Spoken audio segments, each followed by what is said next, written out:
Subscribe to our channel by clicking the subscribe button. Click the bell button and enjoy the latest uploads from our channel. Hello students, so our next question is question number 6. Between milk table and air, in which is the force of attraction between the particles maximum? Air, table और milk में से सबसे ज्यादा force of attraction किस में होगी, आपको ये बताना है. How interparticulate force of attraction affects the rate of diffusion. और जो इंटरपार्टिकुलेट फोर्स ऑफ अट्रैक्शन है वो रेट ऑफ डिफ्यूजन से कैसे रिलेटेड है. सो मिल्क क्या है, हमारा लिक्विड.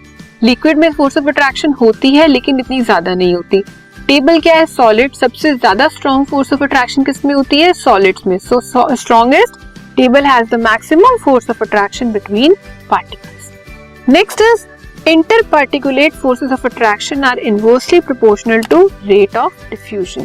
आप ये कह सकते हो interparticulate force of attraction is inversely proportional to rate of diffusion. मतलब जितना ज्यादा diffusion होगा उतना ही interparticulate force क्या होगा, कम होगा.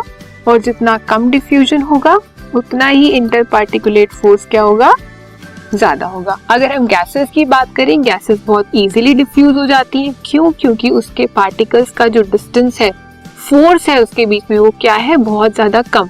पार्टिकल्स बहुत दूर दूर है तो डिफ्यूजन ज्यादा होती है. सॉलिड्स की बात करें, सॉलिड्स में पार्टिकल का जो फोर्स है वो बहुत ज्यादा है तो उसमें डिफ्यूजन कैसी होती है, नेग्लिजिबल.